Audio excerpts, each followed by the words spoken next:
Hello everyone, welcome to the analysis of Hayden White's essay, Historical Text as Literary Artifact. First of all, let's read the first paragraph. One of the ways that a scholarly field takes stock of itself is by considering its history. Yet, it is difficult to get an objective history of a scholarly discipline because if the historian is himself a practitioner of it, he is likely to be a devotee of one or another of its sects and hence biased.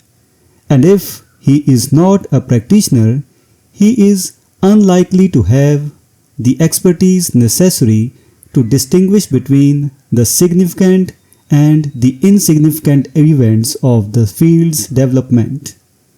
One might think that these difficulties would not arise in the field of history itself, but they do, and not only for the reasons mentioned above. In order to write the history of any given scholarly discipline or even of a science, one must be prepared to ask questions about it of a sort that do not have to be asked in the practice of it.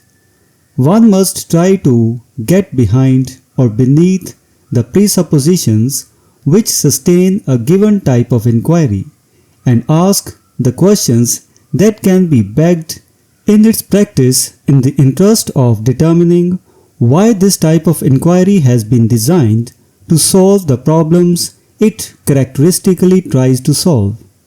This is what metahistory seeks to do.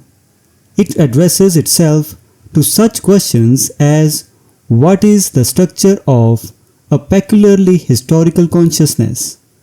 What is the epistemological status of historical explanations as compared with other kinds of explanations that might be offered to account for the materials with which historians ordinarily deal? What are the possible forms of historical representation and what are their bases? What authority can historical accounts claim as contributors to a secured knowledge of reality in general and to the human sciences in particular? Now, for understanding this paragraph, we will divide it into different headings.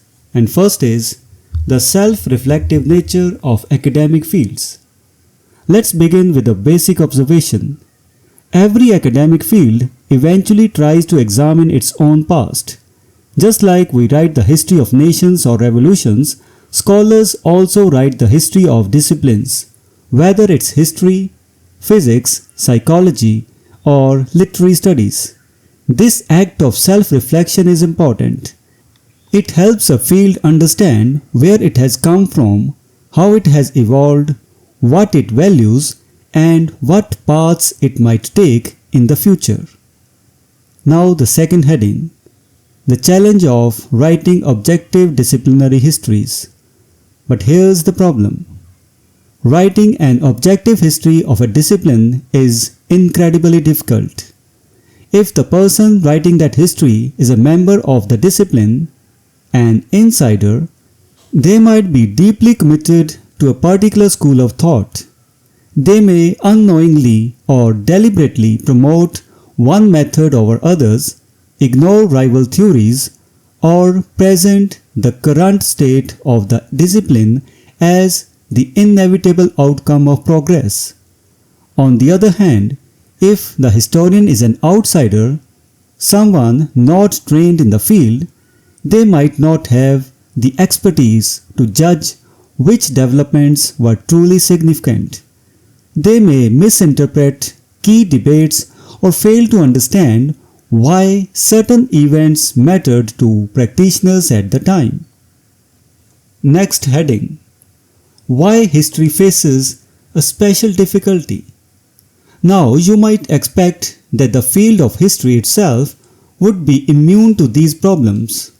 After all, historians are trained to handle the past with care, to weigh evidence and to avoid bias. But in reality, history faces the same challenges, sometimes even more acutely. That's because writing the history of history requires stepping outside the usual methods of historical research.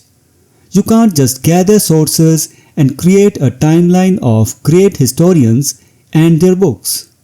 You need to ask deeper, more philosophical questions about what it even means to study the past. Fourth point, defining meta-history. And this is where meta-history comes in. Meta-history is the study of how historical narratives are formed, not just what they say. It's a way of reflecting critically on the assumptions, frameworks, and structures that underlie historical writing itself. Instead of asking what happened in the past, meta-history asks, how do we tell stories about the past? And why do we tell them that way? Fifth point, the questions meta-history asks. To write the history of any discipline properly, including history, you must question the very foundations of how that discipline operates. What kinds of problems does it try to solve? Why were those problems considered important in the first place? What counts as a legitimate method of inquiry? In normal historical practice, these assumptions are rarely questioned. They are just taken for granted. But in meta-history, we try to get beneath those assumptions and examine their origins, their logic, and their consequences. Sixth point, big questions in meta-history. Meta-history deals with big questions. For instance, what is the nature of historical consciousness? How do historians understand time, causality, and change? What is the epistemological status of a historical explanation? Does it offer truth, meaning, probability, or persuasion? Meta-historians also ask, what are the possible forms that a historical account can take? Can it be a tragedy, a romance, a satire? Is it closer to science, to literature, or to ideology? And perhaps most importantly, what kind of authority does history claim? Can it provide secured knowledge about reality, or is it more like a narrative that reflects the concerns and values of the present? Seventh point, case study. Leopold von Ranke. To illustrate how meta-history works, let's take the example of Leopold von Ranke, a 19th century German historian who famously declared that history should be written as it actually happened. Ranke is often credited with introducing a scientific spirit into history. He emphasized the use of primary sources, impartial observation, and archival research. His goal was objectivity, and he believed the historian should disappear behind the facts. Eighth point, Hayden White's critique. But meta-historians like Hayden White argue that even Ranke's work is not free from interpretation and narrative shaping. White points out that every historical account is structured like a story, with a beginning, middle, and end, with heroes and villains, with causes and consequences. Even the choice of what to include, what to omit, and how to link events together reflects a certain worldview. Ranke may have claimed objectivity, but the way he wrote history still followed similar literary patterns. He often portrayed the rise of the modern state as a noble and rational process, for example. That's not just documentation, it's narrative construction with ideological implications.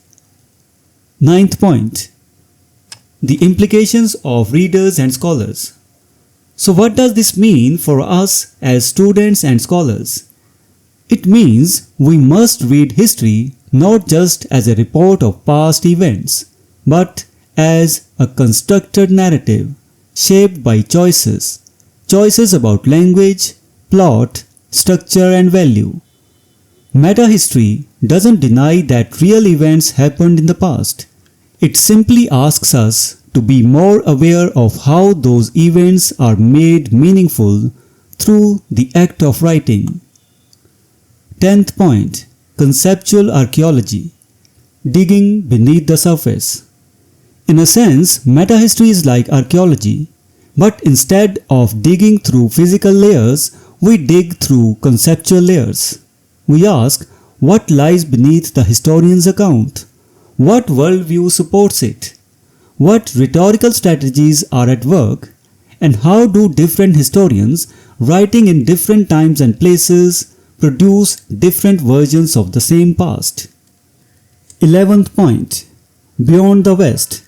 Applying meta-history to Indian historiography. This approach is not limited to European thinkers. For example, when we study Indian historiography, we can ask, how did colonial historians shape narratives about India's past? How did nationalist historians respond? What assumptions about progress, civilization, or decline lie behind their work? A meta-historical approach would help us recognize the ideological frameworks operating beneath the surface, even when the writing appears neutral.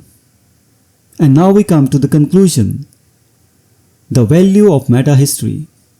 To conclude, meta-history challenges us to become more critical, more self-aware, and more reflective about the stories we tell about the past.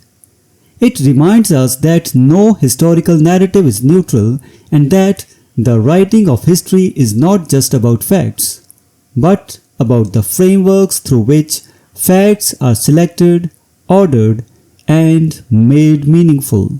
So this was the discussion on the introductory paragraph of Hayden White's essay, Historical Text as Literary Artifact. We will meet in the next video and continue to study this essay. Until next time, goodbye and thank you.